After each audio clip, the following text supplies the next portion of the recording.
everyone, welcome to my channel Fiction Addiction. Here we are with the novel In the Embrace, The Tale of Soul. चलिए तो आज का part start करते हैं।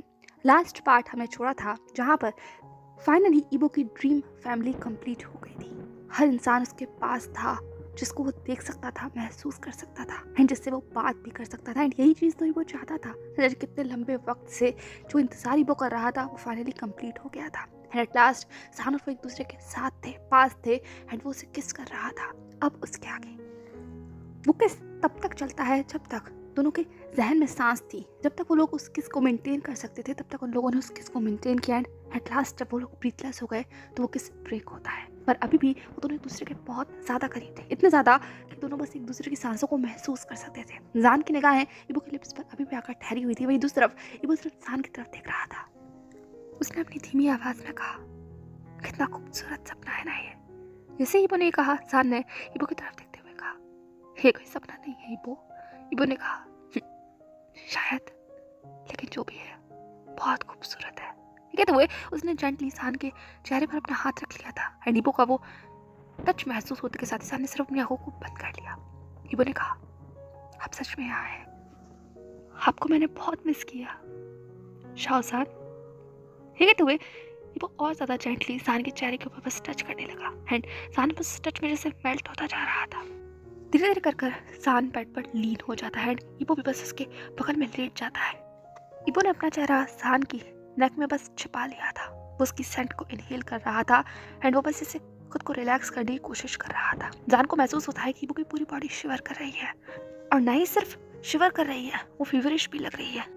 और इबो को फीवर है ये ख्याल आते के साथ ही उसने तुरंत इबो की पूरी बॉडी को चेक करना शुरू किया। उसकी नेक पर, उसके फॉरहेड पर, उसके चेहरे पर उसने हाथ लगाकर उसे चेक करना शुरू किया। इबो ने मौन करते हुए कहा, जान का आप क्या कर रहे हैं, बच्चे आज सो रहे हैं, मेरे से टच मत कीजिए। जान ने कहा, इबो तो तुम्हें फीवर है। जैसे ही जान ने कहा, एक इबो ने ब्लिंक करके बस जान की तरफ देखा। जान ने कहा, तुम्हें फीवर है। ये कहते हुए उसके माथे पर अपना हाथ रखकर चेक करने लगा। इबो ने कहा, होगा जान का, थोड़ा बहुत होगा, आप देख रहे हैं ना मैं बारिश से भीग कर आया था तो बस उसी वजह से बॉडी थोड़ी गर्म हो गई होगी। सारा टेंशन वाली बात नहीं है, हाँ प्लीज़ इधर मेरे साथ रहिए, बस सब कुछ ठीक हो जाएगा। ये कहते हुए उसने जान को बस बेड पर फिर से लीन किया एंड उसकी गर्दन में फिर से अपना सर रख लिया। लेकिन जान वो ऐसे इस चीज़ को नज़रअंदाज नहीं कर सकता था, इसीलिए जान ने इबो की तरफ देखते हुए कहा, तुम मेरी बात समझ आ रही है, तुम्हें फीवर है और तुम इसे इतना लाइटली कैसे ले सकते हो। हाँ तो नहीं, बिल्कुल नहीं। वो खड़े हो, अब अभी मेडिसिन लो। हाँ यहाँ मेडिसिन है, मैं सुजन को बोलता हूँ, वो तुम्हें मेडिसिन देगी। तो वो जान फिर से सुजन का नाम लिया आया था। जैसे ही जान ने सुजन का जिक्र किया, वो चुप हो जाता है एंड इबो भी चुप होकर जान की तरफ देखने लगता है। इबो ने जान की आंखों में देखते हुए कहा, सुजन नहीं है कहा, यहाँ सुजन नहीं है। ये कहते उसने जान के बिखरे हुए बालों को उसके कान के पीछे टक कर दिया था। जान बस इबो की तरफ देखने लगता है अनब्लिंकिंगली। उसने कहा, सुजन यहाँ नहीं है। इबो ने कहा, नहीं जान का, यहाँ कोई नहीं है, सिर्फ मैं, आप, ईजा और यूजा, सिर्फ यही है यहाँ। जान ने कहा, तो वो आई मीन हम कहाँ हैं इबो। ये कहते जान फिर से पूरे रूम की तरफ देखने लगा। ये एक अनजान जगह है, जान इसे नहीं जानता। जैसे ही इबो ने देखा कि जान किस तरीके से रूम को देख रहा है तो इबो ने कहा, हम बिल्कुल नई जगह है जान का, अपने घर, हम अपने घर पर हैं। अभी तो बहुत रात हो चुकी है एंड बाहर बारिश भी हो रही है। मैं आपको सुबह दिखाऊंगा, सब कुछ दिखाऊंगा, पर अभी आप आराम करो। आप बहुत गहरी नींद से जागे हो और इतना ज़्यादा स्ट्रेस लेना आपकी बॉडी के लिए ठीक नहीं है। हाँ आप प्लीज़ रेस्ट कीजिए। ये कहते हुए उसने फिर से जान को लीन कर दिया था। एक बार फिर से क्लिंगी किटी की तरह वो जान के कंधे पर बस अपना सर रख लेता है। जान को रेस्टलेस फील हो रहा था। इबो की बातें जान को थोड़ी अजीब लग रही थी। वो कमरे की तरफ देख रहा था और उसकी एंजाइटी धीरे धीरे से उसके अंदर बढ़ रही थी। हम यहाँ क्यों हैं, ये नई जगह क्यों है, पुराना घर कहाँ चला गया, स्टेट्स में क्या हुआ, सुजन को क्या हुआ, सुजन को वहाँ क्यों छोड़ा है, सुजन यहाँ क्यों नहीं है, उस रात को क्या हुआ था। जैसे उस रात का जिक्र जान के दिमाग में आता है उसकी एंजाइटी और ज़्यादा बढ़ने लग जाती है। वो पूरा इंसिडेंट जान के दिमाग में जैसे फिर से रिकॉल होने लगता है। उस इंसिडेंट में उसने वो कितना हर्ट किया था, पर अभी वो उससे शिकायत क्यों नहीं कर रहा, उस रात के बारे में बात क्यों नहीं कर रहा। उसे बात करनी चाहिए, पूछना चाहिए, पर जान पूछे कैसे, उसे यही समझ नहीं आ रहा था वो कैसे जिक्र करे। उसे वो गिल्ट जैसे फिर से एक बार खा रहा हो। इसीलिए इंसान ने कसकर अपनी मुट्ठियों में अपने नाखूनों को दसा लिया, जिससे वो खुद की एंजाइटी को कंट्रोल कर सके, अपनी हैवी ब्रीथिंग को कंट्रोल कर सके। इंसान ने अपनी आंखों को कसकर बंद कर लिया था। वहीं दूसरी तरफ कहीं ना कहीं ईबो को इंसान की सारी रेस्टलेसनेस महसूस हो रही थी। वो महसूस कर पा रहा था इंसान की वो रिलैक्स बॉडी का कैसे स्टिफ हो गई है, इंसान ने किस तरीके से अपनी मुट्ठियों को भींच लिया है, इंसान की आंखें किस तरीके से बंद है, उसकी सांसें किस तरीके से भारी हो रही है। ये सब कुछ ईबो ऑब्जर्व कर रहा था, पर वो इंसान को जैसे मौका दे रहा था कि इंसान खुद से कुछ कहे। लेकिन जब इंसान कुछ नहीं कहता, अगले 2 मिनट तक हुई, तब जाकर ईबो ने एक गहरी सांस ली और अपने सर को उठाकर इंसान की तरफ देखा। उसकी आंखें बंद थी। ईबो ने धीमे से इंसान की मुट्ठी पर अपना हाथ रखा, और जैसे ही ईबो अपना हाथ इंसान की मुट्ठी पर रखता है, एक इंसान की आंखें खुल जाती हैं। वो गहरी सांसों को लेकर ईबो की तरफ देखने लगता है, लेकिन फिर से अपनी सांसों को कंट्रोल करता है, जैसे कि वो ईबो को कुछ न दिखाना चाहता हो। और ये चीज़ कहीं ना कहीं ईबो के दिल को तोड़ रही थी, लेकिन फिर भी ईबो ने अपनी उस टूटी हुई मुस्कुराहट को कायम रखते हुए कहा, इजी इंसान का, इजी, ब्रीथ, हाँ ब्रीथ लीजिए, breathe in and breathe out, everything is alright, I am here for you. ये कहते हुए ईबो बहुत पेशेंटली इंसान की तरफ देख रहा था। धीरे धीरे कर जैसे ईबो ने कहा, इंसान ने गहरी सांसें ली एंड उसकी सांसें अब नॉर्मल हो जाती हैं। ईबो ने कहा, अब ठीक महसूस हो रहा है? इंसान ने कहा, हाँ ठीक है, पर ईबो ने कहा, कोई बात नहीं इंसान का, ज़्यादा मत सोचिए, कम मैं आपसे कह रहा हूँ ना, यहाँ लेटिए, हम यहाँ बैठ कर बातें करते हैं। जो आप जानना चाहते हैं मैं आपको बताऊँगा, हाँ, पर आपको उसके लिए पूछना होगा। दिमाग पर ज़्यादा जोर डालेंगे तो थक जाएंगे, परेशान हो जाएंगे। मैं यहाँ हूँ ना आपके सारे सवालों के जवाब देने के लिए, बट उसके लिए आपको मुझसे पूछना होगा। ये कहते हुए ईबो ने अपना चिन इंसान के शोल्डर पर रख दिया था एंड अपनी इनोसेंट आइज से इंसान की तरफ देखने लगा। वही दूसरी तरफ ईबो की आइज का प्रेशर खुद पर महसूस होते के साथ ही इंसान थोड़ा सा हेसिटेट करता है, लेकिन फिर भी ईबो के बालों को उसके कान के पीछे टक करते हुए कहता है, मैं पूछूं? ईबो ने कहा, हाँ आप कुछ भी पूछ सकते हैं, पर कोशिश तो करनी होगी ना, कहिए क्या जानना चाहते हैं? ये कहते हुए इंसान की आंखों में देखने लगा। ईबो की ऐसी बातें, उसकी ऐसी आवाज़ एंड उसकी इतनी प्योर आइज इंसान को रोकने के लिए, तोड़ने के लिए, बांधने के लिए या उसकी सांसों को थामने के लिए काफ़ी थी। कुछ देर के लिए दोनों ऐसे ही चुपचाप एक दूसरे की आंखों में देखते रहते हैं। रात गुजर रही थी और उस रात के गुजरने के साथ उन दोनों के अंदर भी कुछ हो रहा था। दोनों के अंदर बहुत सारे इमोशंस थे, और वो इमोशंस होठों के थ्रू नहीं लेकिन आइज़ के थ्रू दोनों शेयर कर रहे थे। जान ने गल्प किया एंड ईबो की तरफ देखते हुए कहा, हाँ बहुत कुछ है पूछने के लिए, पर अभी तुम्हें मेडिसिन लेनी होगी। कमन पहले मेडिसिन लो, उसके बाद बात करते हैं। हाँ मैं अपने थॉट्स को थोड़ा सा कलेक्ट करना चाहता हूँ, एंड उसके बाद ईबो ने कहा, ओके ठीक है, टेक इट इजी, कोई जल्दबाजी नहीं है, अब तुम्हारे पास बहुत वक्त है जान का, अब आप वापस आ गए हैं ना, मुझे डरने की ज़रूरत नहीं है, मैं अपनी दवा ले लेता हूँ, हाँ यहीं रखी होंगी। ठीक है, तो वही वो थोड़ा सा इंसान से दूर होता है, लेकिन फिर उसने इंसान का हाथ पकड़ रखा था, जैसे उसे बिल्कुल भी भरोसा ना हो, इंसान को एक सेकंड के लिए भी छोड़ना नहीं चाहता। अगर इंसान कहीं चला गया तो ये डर ईबो के अंदर था, और कहीं ना कहीं इंसान भी देख रहा था जिस तरीके से ईबो ने कस कर इंसान का हाथ पकड़ रखा था। वही दूसरी तरफ ईबो ने टेबल के ऊपर इधर उधर किया। ज़्यादा दवाइयों को ढूंढने की जरूरत नहीं थी, क्योंकि वो खुद पता था कि सारी दवाइयाँ किस तरीके से रखी हुई हैं, एंड इसीलिए दवा मिल भी जाती है। उसने इंसान की तरफ देखते हुए कहा, लोग इंसान का दवा मिल गई, ये कोल्ड एंड कफ की दवा है, एंड नाउ अब आप कंप्लेन नहीं कर सकते कि मैं अपना ख्याल नहीं रखता। मैं अपना बहुत ख्याल रखता हूँ, क्योंकि अगर मैं अपना ख्याल नहीं रखूँगा तो इन सबका ख्याल कौन रखेगा? ठीक है, तो वही वो हंस रहा था, लेकिन कहीं ना कहीं उसके शब्द इंसान के दिल को जाकर लगे थे। इंसान बस ईबो को देखने लगता है। वहीं ईबो उस दवा को खोलने में स्ट्रगल कर रहा था, क्योंकि एक हाथ से दवा खुल नहीं पा रही थी और दूसरा हाथ वो इंसान के हाथ से छोड़ना नहीं चाहता था। इंसान कुछ देर के लिए ईबो का स्ट्रगल देखता है, एंड फाइनली जब उससे बर्दाश्त नहीं होती तो उसने ईबो की तरफ देखते हुए कहा, ईबो ने इनोसेंटली इंसान की तरफ देखते हुए कहा, हाँ जान का। इंसान ने कहा, तुम दोनों हाथों का इस्तेमाल कर सकते हो।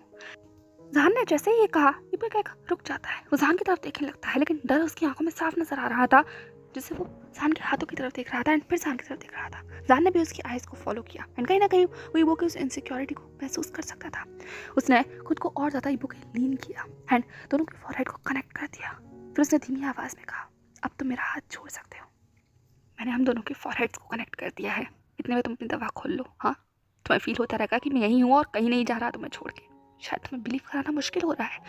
जैसे ही इंसान ने अपनी हस्की वॉइस का इस्तेमाल किया, एक ईबो की पूरी बॉडी शिवर कर उठती है। इंसान उसके बहुत करीब था, और इंसान की एक करीबी उसकी आवाज़ ईबो के अंदर इतने सारे इमोशंस लेकर आ रही थी कि उसकी आंखों में हर बीतते सेकंड के साथ आंसू आ रहे थे, पर वो पूरी कोशिश कर रहा था ये आंसू उसके गालों पर अपनी जगह ना बनाए। ईबो ने गल्प किया एंड अपने आंसू को जैसे आंखों के अंदर बंद कर लिया। उसने तुरंत झटके में दवाइयों को रैपर से अलग किया एंड अपनी कांपती हुई हथेलियों में दवाई रखकर उसने मुड़कर साइड में से बस एक ग्लास वाटर उठाया एंड बिना जान के फॉरहेड से अलग हुए उसने उस दवाई को जैसे से निगल लिया। जान ने सिर्फ इबो की सारी हरकतों को देखकर एक छोटी सी स्माइल दी, पर वो स्माइल के अंदर दर्द था, क्योंकि जान समझ सकता था कि वो सच में कितना डरा हुआ है। वो इमेजिन भी नहीं करना चाहता कि उसके उस स्टेप का इबो पर क्या असर हुआ है, क्योंकि जितना विजिबल है उतना ही जान को कचोटने के लिए काफ़ी है। वहीं दूसरी तरफ इबो ने फाइनली दवा को लेकर फिर से जान का हाथ कस कर पकड़ लिया एंड एट लास्ट उसने अपनी आंखों को खोला एंड जान की आंखों में देखा। दोनों के फॉरहेड्स अभी भी कनेक्ट थे। इबो ने जान की उस हाथ को उठाया एंड उसके पाम पर किस करते हुए कहा, ऐसा नहीं है कि मैं आप पर बिलीव नहीं करता जान का, I believe you the most. बस अपनी डेस्टिनी पर बिलीव नहीं करता, कब क्या हो जाए यकीन नहीं कर सकता मैं किसी पर भी, पर आप पर करता हूँ जान का। आई स्वेयर मैं आप पर यकीन करता हूँ, काश आप भी मुझ पर करें। हाँ, ये कहते हुए वो बस जान की तरफ देख रहा था। वहीं जान की सांसें रुक गई थी, उसका गला भर आया था। जान ने अपनी आंखों को बंद किया एंड फाइनली उन दोनों के फॉरहेड्स को अलग किया। जान ने एक लंबी सांस ली एंड इस बार वो खुद बेड पर लीन हो गया। जान का इस तरीके से अलग हो जाना इबो को कुछ ज़्यादा खास पसंद तो नहीं आया था, लेकिन इबो ने कुछ नहीं कहा। उसने सिर्फ जान की तरफ देखा, एक हल्की सी मुस्कुराहट दी एंड एक बार फिर से अपना सर जान के कंधे पर रख लिया, उसका हाथ कस कर पकड़ते हुए। वो अपने थंब से जान की पाम को धीरे धीरे कर सहला रहा था, जैसे सर्कल ड्रॉ कर रहा हो। वहीं दूसरी तरफ जान खामोश था, बिल्कुल खामोश। कुछ देर के लिए उस कमरे में वो खामोशी पसरी रहती है। घड़ी की आवाज़ टक टक टक कर कर गूंज रही थी। बाहर से बारिश की आवाज़ भी आ रही थी और उस आवाज़ में उन दोनों की खामोशी थी। इबो ने और ज़्यादा जान के खुद को करीब कर लिया। वो कुछ देर तक ऐसे ही शांत रहते हैं। फाइनली जान ने हिम्मत करते हुए पूछा, इबो? इबो ने कहा जान ने कहा, उस रात जैसे ही जान ने उस रात का जिक्र किया है, एक इबो की भी पकड़ थोड़ी सी टाइट हो जाती है, पर वो पेशेंटली वेट करने लगता है कि जान पूछना क्या चाहता है। जान ने गल्प करते हुए कहा, उस रात क्या हुआ था इबो? इबो ने कहा, कौन सी रात जान का? ये कहते हुए वो जान की तरफ देखने लगा। जान ने एक बार फिर से गल्प करते हुए कहा, वही रात जब हम आखिरी बार मिले थे। इबो ने कहा, आखिरी बार? जान का, ऐसी कोई रात नहीं है जहाँ हम आखिरी बार मिले। यही कहो, ऐसी बहुत सारी रातें हैं जहाँ हम आखिरी बार मिले। एक्जैक्टली आप किस रात के बारे में पूछ रहे हैं? ठीक है, तो वो जान पूछकर जान को और प्रोवोक कर रहा था ताकि जान एक्जैक्टली पूछे कि वो पूछना क्या चाहता है। जान ने इबो की तरफ थोड़ा सा अनॉय होते हुए कहा, तुम जानते हो मैं क्या पूछ रहा हूँ? इबो ने इनोसेंटली कहा, नो जान का, मैं नहीं जानता, पूछिए, साफ साफ पूछिए आप क्या पूछना चाहते हैं। एंड आई प्रॉमिस यू, आप जितना साफ सवाल पूछेंगे ना मैं उतना ही साफ जवाब दूंगा, तो पूछिए। एक कहते हुए वो हंसने लगा। इबो की वो हंसी पता नहीं क्यों जान के दिल को चुप रही थी। जान ने अपनी आंखों को बंद कर लिया एंड उसने अपना मुंह मोड़ लिया।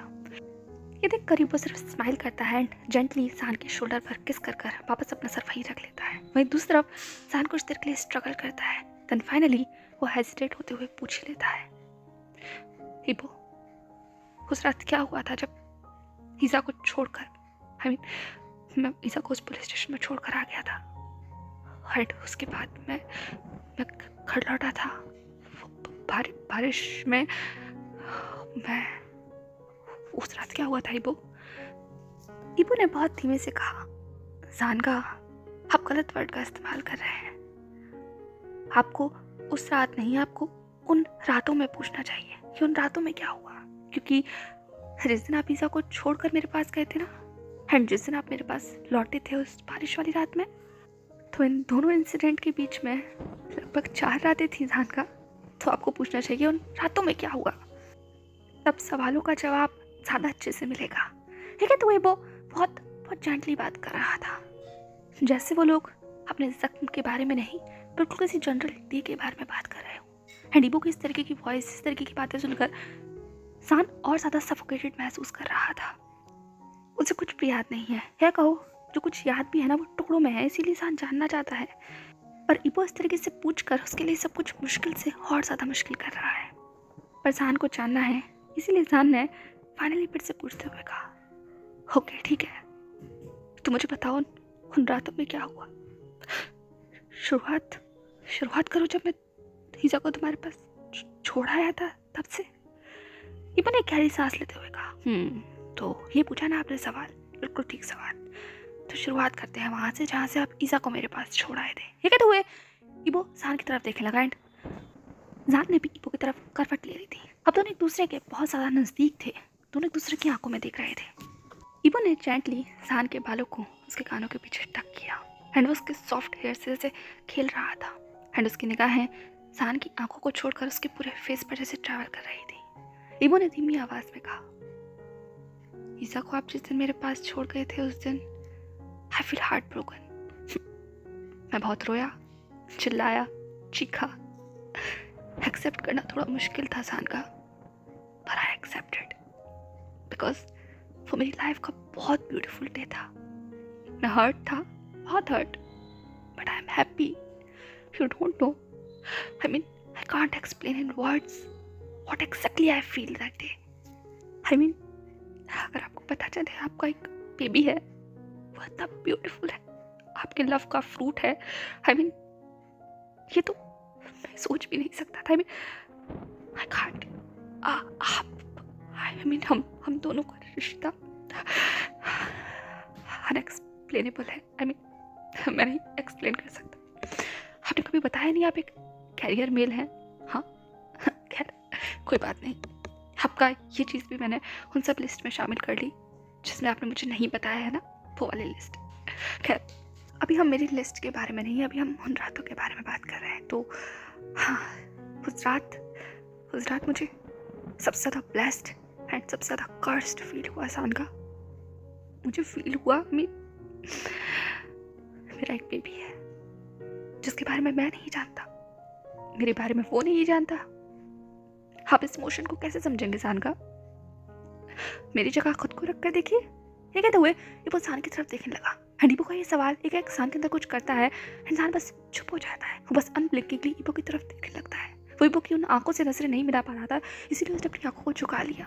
उसकी आंखों से आंसू बह रहे थे पर वो पूछ नहीं रहा था उन्हें। फिर दूसरी तरफ इबो ने कहा, महसूस किया? बिल्कुल एग्जैक्टली मुझे भी महसूस हुआ। वो पहली रात ऐसी थी। इबो की आवाज़ कितनी खोखली नजर आ रही है, इंसान कल्पना भी नहीं कर सकता था। उसने सच में इबो की जगह खुद को रख कर देखा। दर्द बहुत है, इतना कि एक्सप्लेन नहीं किया जा सकता, इसीलिए चुप्पी ने जगह ले ली थी। इबो ने कहा, ये थी पहली रात सान का, ऐसी थी पहली रात। एंड उसके बाद 4 रातें और गुजरी। अब 4 रातों के बाद आए थे। सान ने कहा, दूसरी रात को क्या हुआ? इबो ने कहा, दूसरी रात आंखों में निकाल दी। आपके इंतजार में मुझे लगा अब आप आएंगे एंड मैं आपसे पूछूंगा। पहले दिन मुझे बहुत गुस्सा था आपके ऊपर सान का, बहुत ज़्यादा, पर आई स्वेयर जब मैंने ईसा को गले लगाया है ना, मैंने फर्स्ट टाइम अपने बेबी को गले लगाया, हमारे बेबी को गले लगाया, वो गुस्सा का ही गायब हो गया सान का। इतने रॉ इमोशंस ने मेरे अंदर जगह ले ली कि गुस्से की कोई जगह ही नहीं रही। शैक ने मुझे पागल कहा सान का, उसके लिए मैं पागल हो चुका था। आई मीन मैं इतने पर भी आपका इंतजार कैसे कर सकता हूँ? वो मुझसे ये सवाल पूछ रहा था पर उसे नहीं पता, उसे कुछ नहीं पता, हमारे प्यार के बारे में उसे कुछ नहीं पता सान का। पर मैं इंतजार करता रहा। आप दूसरे दिन भी नहीं आए। मेरी एंजाइटी बढ़ने लगी, डर बढ़ने लगा, और वो डर इस पूरे शहर में जगह ले रहा था। जितना मैं कर सकता था मैंने किया, मैंने अपनी पूरी फोर्स लगा दी आपको ढूंढने में, पर मैं आपको नहीं ढूंढ पाया सान का। 3 दिन हो गए थे, मैं आपको कहीं नहीं ढूंढ पा रहा था। ईसा मुझसे सवाल पूछ रहा था, मेरी तरह वो भी अपने डैड को जानता था। यूसा को आंट मैरी और सुजन संभाल रही थी, वो छोटा भी है, पर ईसा वो समझदार है सान का, वो बहुत समझदार है। मैं उसे जवाब नहीं दे पा रहा था। मैं खुद को बहुत I feel so lost. I can't explain what I feel. वो 3 रातें बहुत खराब थी सान का, बहुत ज़्यादा। फिर चौथी रात आई एंड वो रात बहुत बारिश हो रही थी, मौसम बहुत ख़राब था, और जैसे जैसे मौसम ख़राब होता जा रहा था मुझे सिर्फ आपका ख्याल आ रहा था, और शायद आपको भी मेरा ख्याल आया था। आई मीन शायद मैं तो यही इमेजिन कर कर बैठा था। एंड आप आए। मैंने आपको कोर्टयार्ड में देखा, भागता हुआ, दौड़ता हुआ, सांसें रोकता हुआ मैं नीचे पहुंचा। बहुत बारिश थी, दरवाजा खोला तो एक पल के लिए मैं डर गया। आपकी ऐसी हालत, आई मीन जो गुस्सा बचा कुचा भी रह गया था ना आपके ऊपर करने के लिए, आपको इतनी बारिश में देखकर, वो भी आपकी शक्ल देख गायब हो गया जान का। क्योंकि उस दिन जो जान मैंने देखा था ना, मैं उसे नहीं पहचानता था जान का, मैं उसे नहीं पहचान पा रहा था। वो जान नहीं था जिसे मैं जानता हूँ। वो बहुत अलग था जान का, बहुत ज्यादा। उसने मुझे डरा दिया था, बहुत डरा दिया था। ईबो की वो सारी बातें सुनकर जान बस रो रहा था। वो चुपचाप सिसक रहा था। उसकी हिम्मत नहीं हो रही थी ईबो को रोकने की, उसे शांत करने की, पर उसके लिए सुनना बहुत मुश्किल हो रहा था। धीरे धीरे कर जैसे ईबो सान को बता रहा था, सान की यादें से ताज़ा हो रही थी। वो 4 रातें सान के दिमाग में भी जैसे गूंजने लगी। एंड उन रातों का दर्द सान एक्सप्लेन नहीं कर सकता, पर उसकी आंखें कर सकती हैं। और वो डेस्परेट आई से ईबो की तरफ देखने लगा। ईबो ने सान के आंसू को पोंछते हुए कहा, नो सान का, डोंट क्राई, हाँ डोंट क्राई। आप उस दिन भी रो रहे थे, आपके आंसू पोंछे थे, बहुत देर तक पोंछे थे, पर वो रुके नहीं जान का, वो रुके नहीं। आप चिल्लाए मुझ पर, आपने मुझ पर गुस्सा किया, आपने बहुत कुछ कहा मुझसे। वो वर्ड्स बहुत हर्टफुल थे, बहुत हर्टफुल। पर यू नो, जान ने कहा, सॉरी ईबो, आई एम सो। पर इससे पहले के साथ दोबारा सॉरी कहता ईबो ने कहा, डोंट से सॉरी, डोंट। क्योंकि मैं ये आपको इसलिए नहीं बता रहा कि मुझे आपसे सॉरी सुनना है, मैं आपसे इसलिए शेयर कर रहा हूँ क्योंकि आपने मुझसे पूछा है। एंड मैं आपको बता रहा हूँ कि सबसे ज़्यादा हर्टफुल क्या था। सबसे ज़्यादा हर्टफुल था आपके मुंह से सुनना कि आप जीना नहीं चाहते। आप ये भूल गए थे जान का कि आपकी ये जान अकेली आपकी नहीं है, इससे और भी लोग जुड़े हुए हैं। आपका मरना, आपका खुद को खत्म कर लेना, आपसे जुड़े लोगों को खत्म करने के लिए काफी था जान का। क्या आपको पता है, जब आपने वो ब्लड वॉमिट किया, आपकी वो आंखें, तो मुझे लाइफ टाइम का नाइटमेयर दे गई है जान का। वो कभी खत्म नहीं होगा, वो कभी खत्म नहीं हो सकता, कभी नहीं। आप मेरे इतना पास है, इतना करीब है, लेकिन मुझे फिर भी डर लग रहा है जान का। मुझे अब भी डर लग रहा है। आपकी आंखों में मैं वही आंखें देख पा रहा हूँ, आपके होठों पर मैं अभी भी खून देख पा रहा हूँ। वो दर्द बहुत गहरा है जान का, बहुत ज्यादा। जान ने तुरंत अपने फॉरहेड से ईबो का फॉरहेड कनेक्ट करते हुए कहा, सॉरी माय लव, सॉरी। ये तो ईबो के दोनों आईज पर किस करने लगा, उसकी नोज पर किस करने लगा। उसने पूरे चेहरे पर ईबो के किस की बारिश कर दी थी। पर ईबो के लिए वो दर्द बहुत ज्यादा था। जान की वो वार्मनेस उसके दर्द को जैसे और ज्यादा कुरेद रही थी। ईबो ने कहा, नो जान का, सॉरी मत कहिए, क्योंकि सॉरी कुछ ठीक नहीं कर सकता। सॉरी सिर्फ एक वर्ड है जान का, क्योंकि डॉक्टर ने भी यही कहा था। यू नो, आप मेरी हाथों में बेहोश हो गए थे। I'll take you to the hospital. And doctors ने पता वो क्या कहा। ये कहते हुए ईबो ने जान को खुद से दूर किया। जान सिर्फ आंसू भरी निगाहों से ईबो की तरफ देखने लगा। ईबो ने कहा, डॉक्टर ने मुझसे कहा कि मैं आपको फिर कभी नहीं देख पाऊंगा। उन्होंने मुझसे कहा, आप कभी भी पहले जैसे नहीं हो पाओगे जान का। उन्होंने मुझसे कहा, आप हम सबको छोड़कर चले गए। जान का, I feel so broke. I died that day. You don't know. आपका ऑपरेशन ऑलमोस्ट 12 घंटे तक चला। मैं 2 सर्जरीज, 6 घंटे के अंदर 2 सर्जरीज हुई थी। मैं बस आईसीयू के बाहर बैठा हुआ था, इंतजार कर था आपके लौटने का। आपको नहीं पता उस टाइम पर कितना ज्यादा महसूस कर रहा था। मैं आपको हक करना चाहता था। एक बार फिर से उस हॉस्पिटल के बाहर बैठकर मुझे वो सब याद आ गया जो डैड के टाइम पर हुआ था। मेरे डैड मुझे छोड़कर चले गए थे, मेरी मॉम मुझे छोड़कर चली गई थी। वो सब हॉस्पिटल के गेट के बाहर बैठे रहते थे। ऑपरेशन चलता था, जब भी डॉक्टर बाहर आते थे ना, वो सिर्फ यही कहते थे कि आई एम सॉरी। और मुझे ऐसा लग रहा था कि आपके साथ भी ऐसा ही होगा। हुआनगा, हाउशुआनगा, सी, चैंग सब थे मेरे पास। सब मुझसे कह रहे थे कि आपको कुछ नहीं होगा, पर मुझे डर लग रहा था सानगा। सब वहाँ थे पर मुझे फिर भी डर लग रहा था, because I want you, I only want you. पर आप वहाँ नहीं थे, आप अंदर थे। मुझे डर लग रहा था सानगा, बहुत डर। क्या तो वो रो रहा था, वो बिखर गया था। उस दिन का जिक्र इबू के लिए बहुत खतरनाक है, बहुत हर्टफुल है, बहुत ज़्यादा हर्टफुल। एंड इबू को इस तरीके से टूटता हुआ, रोता हुआ, बिखरता हुआ देखकर सारे एकदम से पैनिक होता है। उसने यूजा को अपने बीच में से साइड बेड पर किया, उसने ईसा को भी साइड में किया एंड वो कम्प्लीटली अब ईबू के पास आ गया था। उसने ईबू की पूरी बॉडी को अपनी एम्ब्रेस में छिपा लिया एंड उसकी बैक को सहलाने लगा, उसके फॉरहेड पर वो किस करने लगा, उसके बालों पर किस करने लगा एंड लगातार वो सॉरी कहने लगा। पर ईबू जैसे सुन ही नहीं रहा था, वो बस रो रहा था। जान को भींच कर वो रोने लगा।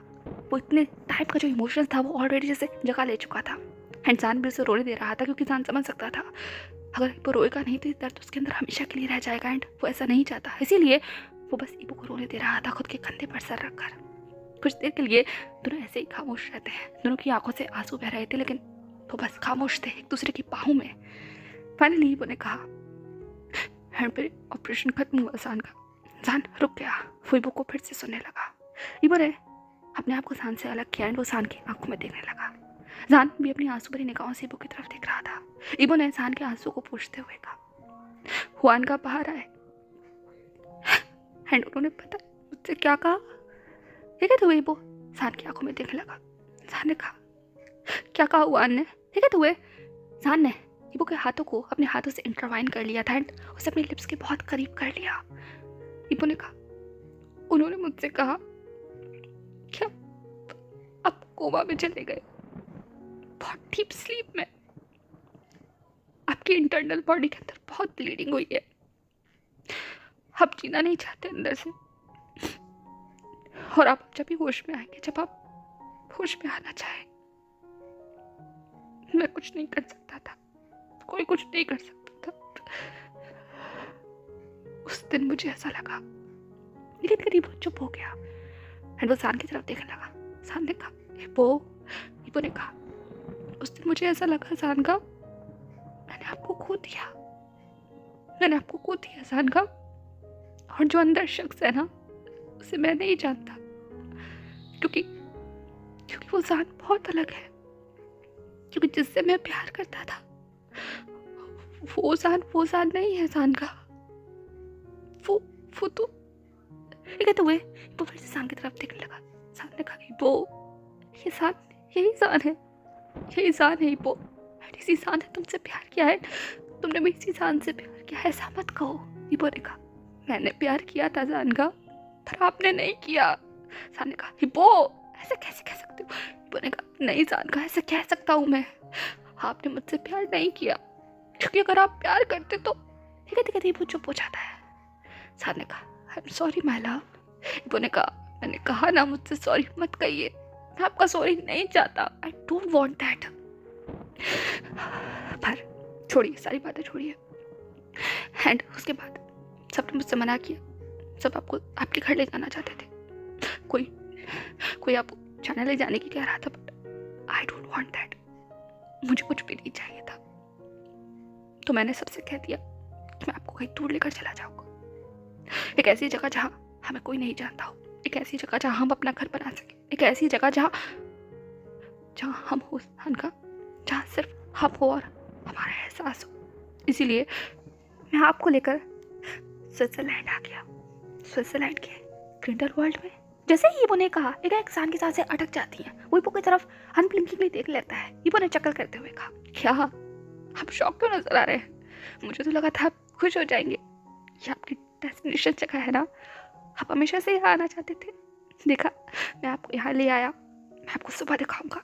बिल्कुल एक्जैक्टली ये जगह वैसी है जान का जैसे आपने डिस्क्राइब की थी। बहुत ब्यूटीफुल, बहुत ज़्यादा ब्यूटीफुल है ये जगह जान का, बहुत ज़्यादा। पर हाँ, मेरे जान का से ज़्यादा नहीं। ठीक है, वो हंसने लगा। पर वो बात अलग है कि उसकी हंसी उसकी आंखों तक नहीं पहुंच रही थी। वो बस एक नाकाम कोशिश कर रहा था अपने दर्द को छुपाने की, माहौल को थोड़ा सा लाइटन अप करने की और उतनी ज़्यादा हार्ट रेंचिंग सिचुएशन को जितना ज़्यादा हो सके उतना ज़्यादा पोलाइट वे में कन्वे करने की। पर ईबो की ये कोशिश माहौल को लाइट नहीं कर रही थी, इनफैक्ट सान को और ज़्यादा शेमफुल फील करा रही थी, ब्रोकन फील करा रही थी, गिल्टी फील करा रही थी। सान ने ईबो को अपनी तरफ खींचा एंड उसे सिर्फ अपनी बाहों में भरते हुए कहा, I am sorry my love. तुम सुनना नहीं चाहते बट आई एम सॉरी तुम्हें हर्ट करने के लिए। बहुत बुरा था वो सब कुछ, है ना, वो बहुत बुरा था सब कुछ। वो आई एम सॉरी ईबो ने कहा, बहुत बुरा था सान का, बहुत बुरा। पर हियर आई एम आपके साथ। आप जाग गए पूरे 6 महीने के बाद। नहीं, हाँ, 6 महीने 12 दिन एंड 19 घंटे 22 मिनट। और ठीक है, तो ये स्टॉप वॉच की तरफ देखा एंड उसे बंद करते हुए कहा, 32 सेकेंड। आप जाग गए जान का। फाइनली मेरा ड्रीम कंप्लीट हो गया and you are here with me and आपने मुझे गले लगा लिया। यही मैं चाहता था जान का। दैट्स ऑल आई वांट कि मेरा लव मुझे एम्ब्रेस करे एंड अपनी बाहों में छुपा ले। Thank you so very much सानगा, वापस लौटने के लिए थैंक यू। ये तो वो सिर्फ रोने लगा एंड सान अपने आप को गिल्टी महसूस करता हुआ सिर्फ शांत हो गया था। वो भी रो रहा था पर वो पता लगेगी उसके होठों से कुछ बाहर नहीं आ रहा था, कुछ भी नहीं। वो सिर्फ अंदर अंदर घुट रहा था। कुछ देर के लिए कमरे में सिर्फ शांति थी। एट लास्ट ईबो ने खुद को सान से अलग करते हुए कहा, थैंक यू सान का सब कुछ सुनने के लिए। मेरा बहुत रात हो गई है और आप अभी भी उठे हैं। ज़्यादा स्ट्रेस मत लीजिए, मैं तो बड़बड़ करता रहता हूँ। मैंने एक बार फिर से सब कुछ कह दिया, आई एम सॉरी। मुझे आपसे ये सब कुछ नहीं कहना चाहिए था और अभी तो बिल्कुल भी नहीं कहना चाहिए था। अभी आपको आराम करना चाहिए, बच्चों को दूर मत कीजिए। वो आपके पास रहना चाहते हैं, मुझसे ज़्यादा उन्होंने आपका इंतज़ार किया है। तो मैं सेल्फिश नहीं हो सकता सारगा, मैं सेल्फिश नहीं हो सकता। उन्हें इधर ले आते हैं। जान ने सिर्फ अपनी आँखों से हंसू को पूछते हुए नोट किया एंड उसने बहुत हौले से यूजा को वापस अपने बीच में लिटाया एंड ईसा को एक बार फिर से अपनी चेस्ट के ऊपर लिटा लिया था। उसने ईबो की तरफ देखते हुए कहा, I am sorry my love. Ebo ने कहा, मत कहिए, रात बहुत हो चुकी है, सो जाइए जान का। ये कहते हुए उसने जान को सिर्फ अपनी तरफ खींच लिया था एंड अपने ऊपर सिर्फ ब्लैंकेट डाल लिया। ब्लैंकेट से कवर करते हुए उसने जान के हाथ को कस कर पकड़ा एंड जान की तरफ देखते हुए कहा, गुड नाइट। ठीक है, तो उसने अपने दूसरे हाथ से सान की आंखों को बंद कर दिया था और वहीं दूसरी तरफ सान ने सिर्फ करवट लिया एंड वो भी अपने बच्चों के ऊपर हाथ रखकर ईबो के हाथों को कस कर पकड़ कर आंखें बंद कर लेता है एंड लिटरली वो खुद को शांत करने की कोशिश कर रहा था। वो पता लगे कि वो नहीं तो शांत हो सकता था और नहीं वो ईबो की बातों को इस तरीके से भूल सकता था। सब कुछ उसके कानों में गूंज रहा था। एक बार फिर से वो आवाज़ें तेज हो गई थी, सारी आवाज़ें तेज हो गई थी, पर ज़्यादा देर तक वो आवाज़ जान के कानों में गई नहीं, क्योंकि अगले ही पल जान को महसूस होता है कि वो हमिंग कर रहा है। जान ने अपनी झटके से आंखों को खोलकर ईबो की तरफ देखा। ईबो ने कहा, गुड नाइट जान। ये गाना आपको हेल्प करेगा, मेरी वॉइस को सुनिए, फॉलो कीजिए इसे, मैं बहुत अच्छा गाता हूँ, आई स्वेयर। ये कहते हुए वो अपनी ट्विंकलिंग आई से जान की तरफ देखने लगा एंड जान ऑलमोस्ट स्पीचलेस हो गया था। ईबो ने कहा, ज़्यादा सोचिए मत, ईजा और यूजा को नींद नहीं आती, उन्हें आदत हो गई है मेरे इस तरीके से गाना सुनने की, तो मैं सिर्फ उनके लिए गा रहा हूँ। आप सो जाइए, हाँ, मैं आपको डिस्टर्ब नहीं करूँगा, आपको मजा आएगा, come on close your eyes. ये कहते हुए उसने फिर से जान की आंखों को बंद कर दिया था एंड एक बार फिर से वो हमिंग करने लगा एंड उसकी वो इतनी ज़्यादा मेलोडियस वॉइस हर जगह गूंज गई थी। धीरे धीरे कर जान के कानों के अंदर जो आवाज़ें थी वो कम हो गई एंड कब ईबो की आवाज़ ने उसके कानों में जगह ले ली उसे खुद ही महसूस नहीं हुआ। जान के दिल में जो बेचैनी हो रही थी, जो दर्द उठ रहा था, वो कम तो नहीं हो सकता था, पर धीरे धीरे कर ईबो की आवाज़ उस पर असर कर रही थी। वो बहुत ज़्यादा एग्जॉस्ट था, उसकी बॉडी ऑलरेडी वीक थी, उसका माइंड इतना प्रेशर झेल नहीं सकता था। आधे घंटे तक वो जागा रहता है, लेकिन कब वो सो जाता है इस बारे में उसे ही ख्याल नहीं रहता। वो बात लगे कि ईबो की आंखें पूरी रात ऐसे ही खुली रही थी। वो बस एक टक जान के चेहरे को निहार रहा था, उसकी आईब्रो पर, उसके आईलैशेस पर, उसकी नोज पर, उसके लिप्स पर अपने हाथों को बस ट्रेस करता जा रहा था। उसे नहीं पता ये सपना है या हकीकत है, पर जो भी है, जैसा ईबो ने कहा, बहुत खूबसूरत है, बहुत ज़्यादा। फाइनली वो रात गुजर गई। बारिश कब थमी कोई नहीं जानता, मौसम कब शांत हुआ इसकी भी किसी को खबर नहीं थी, पर धीरे धीरे कर सब कुछ शांत हो गया, बिल्कुल शांत, जैसे लाख कोशिश करने के बाद भी ईबो की सांसें शांत हो गई थी। धीरे धीरे कर वो भी कब नींद में डूब गया इस बारे में उसे ही महसूस नहीं हुआ। और इस तरीके से रात गुजर गई और दिन हो गया। होते होते इतना हो गया कि ऑलमोस्ट सुबह के 7 बज गए थे। 7 बजे और अलार्म कमरे में बजना शुरू हो गया था। धीमा अलार्म था और उस अलार्म की आवाज़ से कोई जगह हो या ना जगह हो, पर जान की नींद अचानक से टूट गई। उसने अपनी आंखों को रब किया उसने महसूस किया कि उसकी चेस्ट पर काफ़ी वेट है। उसने इधर उधर मुड़ कर देखा तो उसके बगल में ईसा लेटा हुआ था। योसा का वजन भी उस पर था। इबो ने भी जान को थाम रखा था। वो ऑलमोस्ट केज था। इन सब की बाहों से जान को ऐसा महसूस हो रहा था जैसे कि ऑक्टोपस ने उसे लपेट लिया हो। जान हिल भी नहीं पा रहा था, पर अलार्म लगातार बज रहा था। जान को अचानक से महसूस होता है कि अगर ये अलार्म ऐसे ही बजता रहा तो ये सब जाग जाएंगे। इसीलिए जान बस साइड में जैसे जैसे कर अलार्म तक अपना हाथ पहुंचाता है, उस अलार्म को बंद कर देता है। फिर एक गहरी सांस लेकर वो खुद को देखने लगता है कि वो किस तरीके से केज है। जान के माइंड में कल रात की काफ़ी सारी इमेजेस आने शुरू हो जाती है और जैसे खट्टी मीठा सा स्वाद उसके जहन में दे जाती हूँ। जान ने करवट पलटी, बिना कुछ कहे वो अपनी पूरी फैमिली को देखने लगता है। ईसा को, योसा को, इबो को। तीनों सोते हुए कितने मासूम लग रहे हैं ना, कितने ब्यूटीफुल, इनोसेंट, प्योर। जान बस उन्हें ही देखता रहता है। देखते देखते कब उसकी आंखें भारी हो जाती है और चुप कर बंद हो जाती है। इस बारे में जान को यह एहसास नहीं होता। नींद ने एक बार फिर से उसे घेर लिया था। वो फैमिली एक बार फिर से गहरी नींद में डूब जाती है। पर हाँ, ज़्यादा देर के लिए नहीं, क्योंकि ठीक 8 बजे एक बहुत जोरदार अलार्म बजता है। इतना तेज कि उसने पूरे कमरे के अंदर लगभग तहलका मचा दिया था। एंड वो था इबो का मेजर अलार्म, जो स्पेशली इबो को याद दिलाता था कि अगर वो उससे 1 सेकंड और लेट हुआ तो आज चाय, कॉफ़ी, दूध सब कुछ भूल जाए। एंड जैसे ही वो अलार्म बजा, एक इबो की बॉडी हड़बड़ा कर उठ जाती है और इबो के इतना तेज उठ जाने से जान की भी नींद एकदम से टूट गई। ईसा एंड योसा की भी नींद टूट गई उस अलार्म से। एंड सब बस अपनी आंखों को झपका कर इधर देखने की, समझने की कोशिश कर रहे थे। पर वहीं दूसरी तरफ इबो पूरी तरीके से अलर्ट मोड पर आ गया था। उसने घड़ी की तरफ देखा एंड जैसे ही घड़ी की तरफ देखा 8 बजे का इशारा हुआ। इबो की तो ऑलमोस्ट जैसे कि सांसें ही रुक गई। उसने चीखते हुए कहा, शिट, 8 बज गए, my God my God my God my God. ये कहते हुए वो बेड से तुरंत गिरता पड़ता उठता है। जान ने कहा, हे इबो। इबो ने कहा, हो जान का हम जाग गए, जान का हम जाग गए, हम सच में जाग गए। हाँ, ये कहते हुए वो दौड़ कर जान के पास जाता है। वही वो कितनी सिली हरकतें देखकर जान को समझ नहीं आ रहा था उसे कहना क्या चाहिए, इसलिए वो भी बस ब्लिंकिंगली इबो की तरफ देख लगता है। इबो ने कहा, जान का आप जाग गए ना? जान ने कहा, इबो मैं कल रात को मैम। इबो ने कहा, हाँ, छोड़ी मतलब आप जाग गए, कल रात को सपना नहीं था, सच में सपना नहीं था। ये कहते हुए वो शेमलेसली जान के फॉरहेड पर, उसकी नोज पर जान उसके लिप्स पर किस करते हुए कहता है, गुड मॉर्निंग जान का, गुड मॉर्निंग। जान ने कहा, वो बच्चे यहाँ हैं। वही तो सिर्फ ईसा एंड योसा सिर्फ अपना सर पीट रहे थे इबो की ऐसी उलझुल हरकतों को देखकर।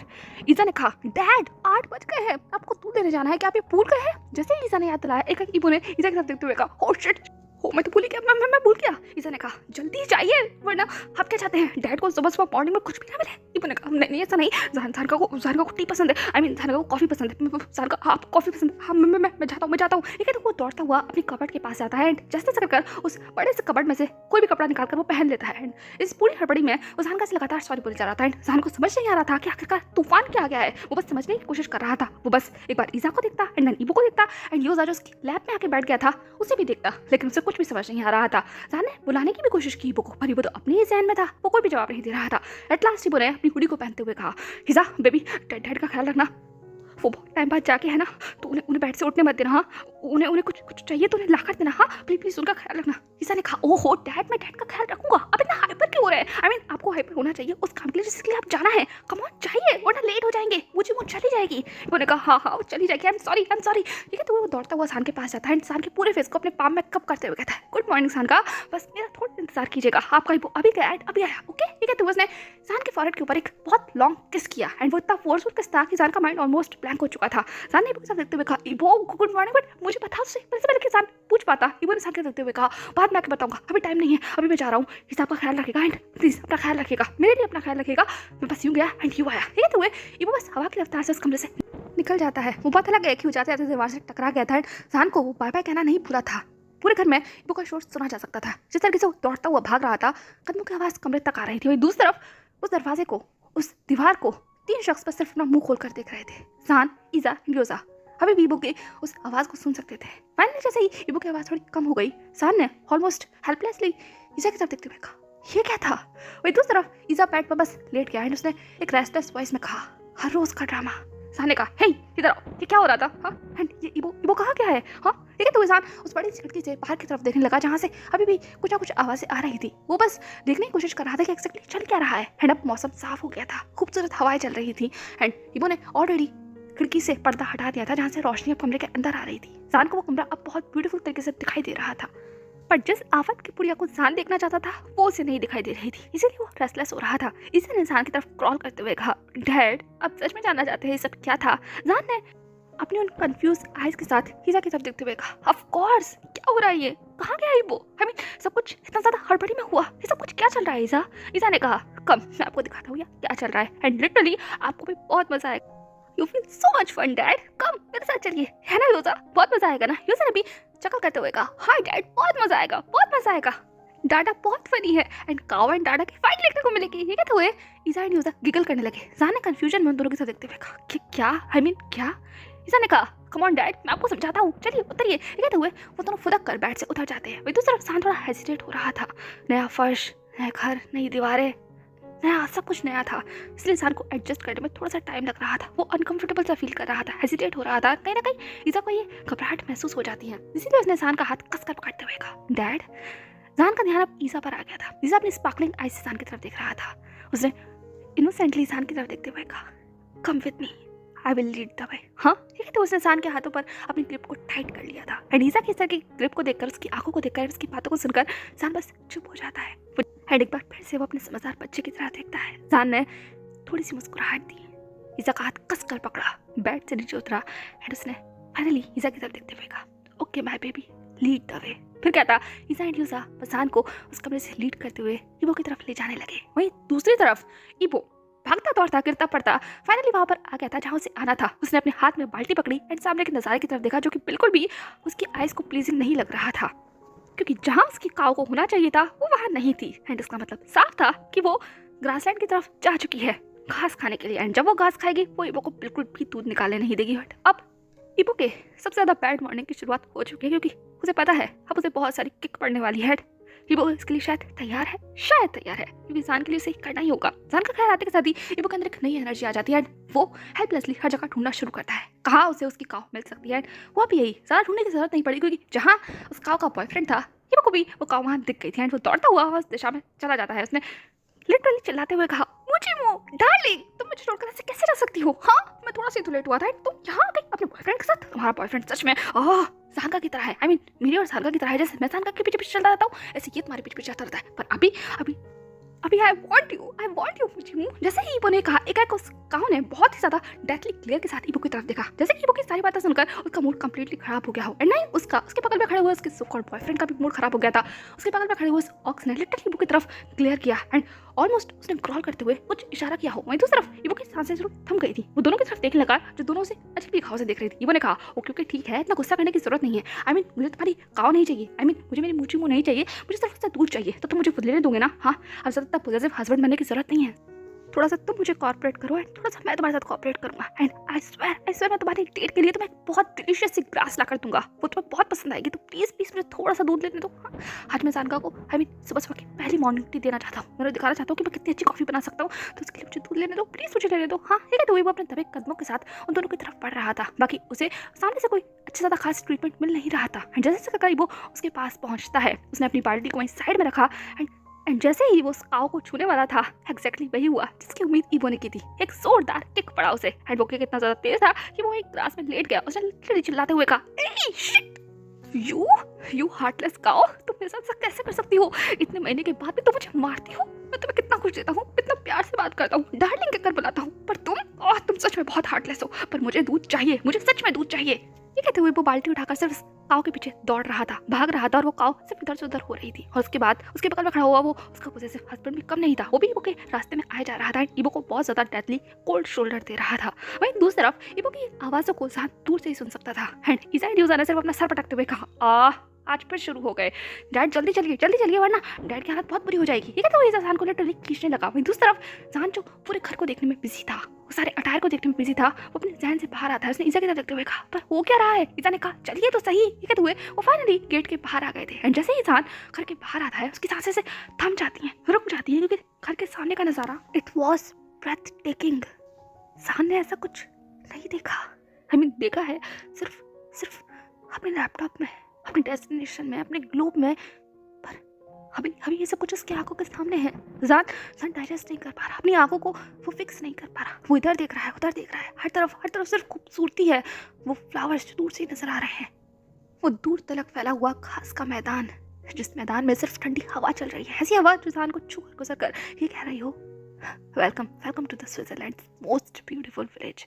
वहीं दूसरी तरफ सान की आंखों के सामने वो इतना ऊंचा सा पहाड़, जिसकी पहाड़ की चोटियों से बादल टकरा रहे हैं। वो बादल बिल्कुल ऐसे लग रहे हैं जैसे सान हाथ ऊंचा करेगा तो उन्हें छू सकता है। हर तरफ एक खूबसूरत सी महक, इस खूबसूरत जगह की महक। सान उस सीनरी में से खोया ही हुआ था, पर अगले ही पल उसका वो सहन टूटता है क्योंकि वो की चीखती हुई आवाज़ आती है। एंड वो आवाज़ इतनी तेज थी कि सान ऑलमोस्ट फ्लिंच कर उठा। वहीं दूसरी तरफ ईसा ने सान से अपना हाथ छुड़ाया एंड वो दौड़ने लगा। उसने चिल्लाते हुए कहा, डैड जल्दी आइए वरना डाडा की बहुत बुरी हालत हो जाएगी। योजा डैड को लेकर आओ। ठीक है, तो उसने योजा को अपना मैसेज पास कर दिया था। वहीं दूसरी तरफ योजा ने अपने गगा की तरफ नोट किया एंड जान की तरफ गिगल करते हुए कहा, कम डैड कम, एक फनी शो देखने को मिलेगा। जान ने कहा, योजा नॉटी बॉय क्या हो रहा है? योजा ने कहा, चलिए चलिए जल्दी चलिए। ठीक है, तो वो जान को खींचकर आगे ले जाने लगा। वहीं दूसरी तरफ जान फाइनली अब दौड़ता हुआ उस दिशा में चला गया था। वहीं जैसे ही ईसा ने ईवो को देखा जमीन पर गिरते पड़ते हुए और उसके चेहरे पर वो लाल पीले निशान दिखते हुए, ईसा ने चिल्लाते हुए कहा, डाडा। ईवो ने जैसे ही ईसा की आवाज सुनी, उसने चिल्लाते हुए कहा, ईसा तुम यहाँ क्या कर रहे हो? मैं तुम्हें क्या कराया था ना सांगा के पास रहना। ईसा ने कहा, डैड भी यहाँ है, डैड भी यहाँ है, पर आप क्या कर रहे हैं? आपको चोट लग जाएगी। मुझे को छोड़ दीजिए, मुझे स्टॉप। ये कहते हुए ईसा उस घाव के आगे सामने चिल्लाने लगा। वहीं दूसरी तरफ सान की तो सांसें उसके गले में अटक कर रह गई। उसका दिल इतनी तेज धड़क रहा था इस सामने के नजारे को देखकर कि वो बस चीख पड़ा। चिल्लाते हुए कहा, इबो ये क्या कर रहे हो? चोट लग जाएगी इबो। तो वो चीखने लगा एंड लिटरली दिशा में दौड़ने लगा। पहला तो उसे समझ नहीं आ रहा था कि चल क्या रहा है। दूसरा, इबो इस गाय के पीछे क्यों भाग रहा है। तीसरा, इबो के चेहरे की हालत देखकर सान सच में उस पर तरस आ रहा था, हंसी आ रही थी। उसे खुद भी नहीं पता उसे आ क्या रहा था एग्जैक्टली। उसे कुछ भी समझ नहीं आ रहा था, इसीलिए वो एट लास्ट इबो के पास आ जाता है और चिल्लाते हुए कहा, सान का आप यहाँ मत आइए, आप यहाँ मत आइए, ये काऊ बहुत ज्यादा डेंजरस है। आई मीन मुझे वो बहुत डेंजरस है। वो स्ट्रेंजर्स को पसंद नहीं करती, वो आपको घायल कर देगी। ईसा डैड को लेकर जाओ, मैं सब कुछ हैंडल कर लूंगा, जाओ डैड को लेकर जाओ। कहते हुए इबो उस गाय के पीछे आकर खड़ा हो गया था एंड वो लिटरली अपनी शरीर से ब्लॉक कर रहा था उन दोनों को आगे निकलने से। वहीं दूसरी तरफ ईसा ने कहा, डाडा आपको चोट लग जाएगी, आप क्या कर रहे हैं? आप हट जाइए, मुझसे कुछ नहीं कहती, मैं उसे हैंडल कर लूंगा।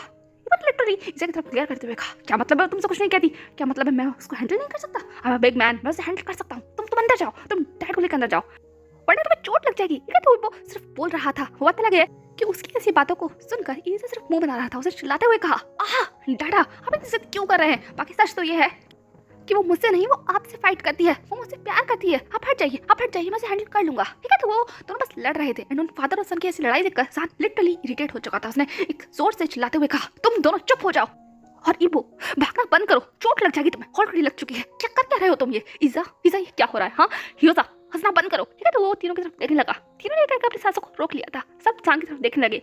इबो ने कहा, जान का मैं रुक नहीं सकता अभी। ठीक है, तो इबो ने उस गाय के हॉर्न को पकड़ लिया था, जैसे कि उसे रोकने की कोशिश कर रहा हो, जैसे वो सान की तरफ ना जाए। वहीं दूसरी तरफ सान ने चिल्लाते हुए कहा, इबो उसे छोड़ो, उसे चोट लग जाएगी, तुम क्या कर रहे हो? ईसा ने कहा, डैड उसके हॉर्न को मत पकड़िए, वो सेंसिटिव है वहाँ, मत पकड़िए उसे। लेकिन इबो को सुनाई दे तो ना, वो तो इस वक्त पूरा सुपर हीरो मोड में था। वो वैसे उसे रोकना चाहता था कि वो सान तक ना पहुंच पाए। वहीं दूसरी तरफ सान लिटरली अपने सर पर एक हाथ मारते हुए कहा, ये नहीं सुधर सकता, ये सच में नहीं सुधर सकता। ईसा को पकड़ो। ईसा ने जैसे ही सुना अपने डैड की बात को, उसने सिर्फ सान की तरफ देखकर नोट किया एंड सान की तरफ देखते हुए कहा, बट डैड।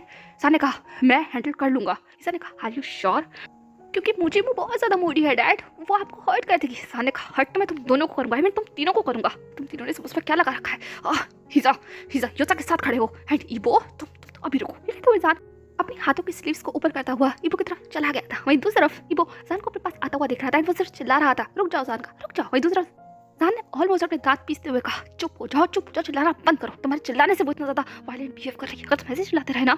इबो ने कहा, पर जान ने कहा, चुप हो जाओ। ये कहते के साथ ही एटलीस्ट जान उनके बहुत करीब आ गया था, इतना ज्यादा करीब कि यहाँ से वो पूरे नजारे को बहुत क्लियरली देख सकता था। जान ने एक गहरी सांस लेते हुए कहा, कोई कुछ नहीं बोलेगा। जैसे ही जान ने कहा, एक सब चुप हो जाते हैं एंड वहीं दूसरी तरफ वो काऊ भी बस साइड में खड़ी हो गई थी, वो भी बस सब नजारे को देख रही थी क्योंकि इबो भागना बंद कर चुका था, इसीलिए वो दोनों भी रुक गई थी।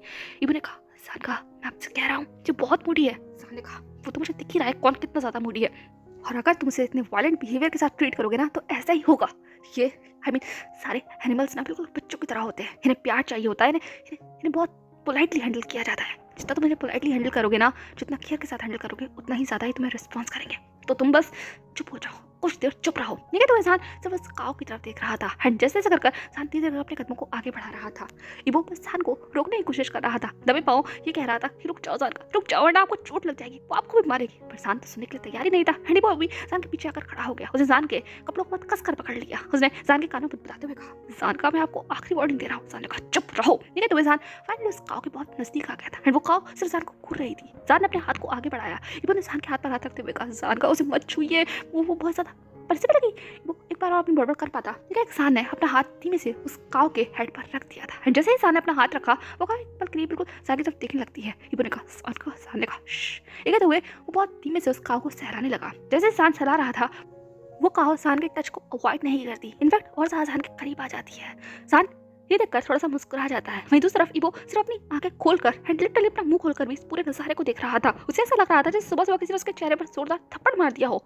ये काव हर किसी के साथ इतना पोलाइट बिहेव कैसे कर सकती है, उसके साथ ऐसा बिहेव कैसे कर सकती है। वहीं दूसरी तरफ ईज़ा एंड यूज़ा वो भी इस नज़ारे को मुंह खोल कर देख रहे थे, पर सिर्फ कुछ सेकंड तक, क्योंकि अगले ही सेकंड ईज़ा ने लगभग चिल्लाते हुए कहा, वाह डैडी तो आपने कमाल कर दिया। ये कहते हुए वो उस दिशा में दौड़ जाता है, उसके पीछे पीछे यूज़ा भी दौड़ जाता है एंड तीनों अब सान के पीछे खड़े हुए थे। वहीं दूसरी तरफ सान बहुत जेंटली उस काव को सहला रहा था और जैसे जैसे सान सहला रहा था वो काव कंप्लीटली शांत हो गई थी। वो दोनों बस सान के पास खड़े हो जाते हैं। तभी सान ने धीमे से इबो की तरफ देखते हुए कहा, अब मुझे देख क्या रहे हो, जो तुम्हें करना है करो। फिर उस काव को शांत कर दिया है। इबो ने मुंह बनाते हुए कहा, आपने ये कैसे किया। सान ने कहा, जैसे तुम्हें दिखाई दे रहा है, जाओ जो करना है वो करो। ईज़ा ने इबो की तरफ देखते हुए कहा, डैड तो बहुत ग्रेट है, मुझे वो कितनी जल्दी काम डाउन हो गई। इबो ने ईज़ा की तरफ देखा है, लिटरली अपना मुंह बनाते हुए कहा, हाँ क्योंकि वो मुझसे ही नफरत करती है, सिर्फ उसे मुझसे ही दिक्कत है, बाकी वो सबके साथ अच्छा बिहेव करती है। पहले तो सबके साथ और अब सान के भी साथ, जबकि सान को उसे सिर्फ हर्ष मिले हैं। कोई मुझसे प्यार नहीं करता, कोई मुझे अप्रिशिएट नहीं करता। इबो के तरह का मेलोड्रामा देखकर सान ने सिर्फ अपनी आई रोल कर ली थी। वहीं दूसरी तरफ ईज़ा इबो को देख रहा था एक अनोए लुक के साथ। ईज़ा ने इबो की तरफ देखते हुए कहा, डाडा सीरियसली अब ये सब बात करने का वक्त है, आपको अभी वो करना चाहिए जो आपको करना है, वरना याद रखिएगा मुझे एक बार फिर से बिगड़ गई ना तो वो दूध नहीं देगी। जैसे ही ईज़ा ने कहा, एक इबो ने मुंह बनाते हुए कहा, हाँ ये तो मैं भूल ही गया, दूध तो निकालना ही है। ये कहते हुए वो भागता हुआ जाता है बाल्टी के पास एंड बाल्टी को उठाकर लेकर आता है। वहीं दूसरी तरफ सान सिर्फ इबो को देख रहा था, वो समझ नहीं आ रहा था क्या क्रिया चल क्या रहा है, उसे इस गाय से चाहिए क्या, तब तक इबो उस बाल्टी को लेकर वहाँ बैठ नहीं जाता। सान ने इबो को देखते हुए कहा, क्या कर रहे हो तुम। इबो ने कहा, ऑफ कोर्स दूध निकाल रहा हूँ, यही तो मैं निकालने आया था। और इसने पूरे घर को सर पे उठाकर रख दिया। हर रोज ऐसे ही करती है सान का। इबो बोले जा रहा था, बड़बड़ा जा रहा था और सान सिर्फ उसे अपना मुंह खोलकर देख रहा था। उसे यकीन नहीं आ रहा था इबो जो भी कर रहा है। और ये सब कुछ देखते देखते सान के हाथ रुक गए थे और कहीं ना कहीं ये चीज उस काव को रियलाइज होती है, इसीलिए वो मूव करने लगती है। जैसे ही इबो ने देखा, इबो ने लिटरली सान के साथ देखते हुए कहा, जानका आप रुक क्यों गए, उसे शांत कीजिए वरना वो दूध नहीं निकाले देगी, प्लीज बस थोड़ी देर की बात है, उसे शांत कर लीजिए। सान ने इबो की तरफ देखते हुए कहा, तुम कर क्या रहे हो। इबो ने कहा, मैं दूध निकाल रहा हूँ जानका, कितनी बार कहूँ, अभी तो बोला, अभी आप उसे शांत कीजिए प्लीज, उसे ऐसे चलाते रहिए, वो शांत रहेगी और मेरा काम हो जाएगा। ये तो वो सिर्फ बड़बड़ा रहा था एंड वो उस दूध को निकालने की कोशिश कर रहा था। जान ने जैसे जैसे कर अपना हाथ वापस उस गाय की तरफ रखा एंड उसे सहलाने लगा, पर अभी भी वो बस अनब्लिंकिंगली एंड कंप्लीटली शॉक होकर इबो की तरफ देख रहा था एंड इबो बस सिर्फ दूध निकाल रहा था और ईज़ा और यूज़ा सिर्फ उसके बगल में खड़े होकर हंस रहे थे। एंड उनकी हंसी की आवाज़ सुनकर पुअर जान ने उन दोनों बच्चों की तरफ देखा, फिर इबो की तरफ देखा, फिर वापस से उस गाय की तरफ देखा जिसे वो सहला रहा था और उस गाय की तरफ देखा जो उसके बगल में आकर खड़ी हो चुकी थी एंड बस हेल्पलेसली वहाँ खड़ा रह गया, completely speechless. Hey everyone, that's all for today. तो कैसा लगा आपको आज का पार्ट, डेफिनेटली कमेंट सेक्शन में मुझे ज़रूर बताइएगा। चैप्टर की शुरुआत बहुत इमोशनल हुई थी, पर एंड तक आते आते मेरे चेहरे पर तो हंसी आ गई। आई होप सुनते सुनते आपके चेहरे पर भी हंसी आ गई होगी। आई मीन इमेजिन कर देखिए दलान वांग इबो को इस घास के मैदान में गाय के पीछे भागते हुए एंड उसके बाद जान की क्या हालत होगी जब इबो की ऐसी हरकतें वो देख रहा है। डाइजेस्ट करना शायद मुश्किल होने वाला है उसके लिए, लिटरली मुश्किल होने वाला है। देखते हैं नेक्स्ट पार्ट में क्या होता है। बाकी डेफिनेटली अपने व्यूज मेरे साथ शेयर कीजिएगा आज का पार्ट आपको कैसा लगा and let's see what will happen next. इबो की इस फैमिली में आगे क्या क्या ड्रामा होता है, मिलते हैं नेक्स्ट पार्ट में। तब तक के लिए बाय बाय। एंड हाँ, जो भी मुझसे कह रहा है फ्रॉस्टेड फ्लेक्स के बारे में, तो गाइस मैंने फ्रॉस्टेड फ्लेक्स को बिल्कुल भी नहीं छोड़ा है एंड मैं कैसे छोड़ सकती हूँ, बस अभी टाइम नहीं मिल पा रहा था इसलिए शेयर नहीं की, पर कल से मैं डेफिनेटली उसे शेयर करने की पूरी कोशिश करूँगी। बाकी मिलते हैं कल, बाय बाय।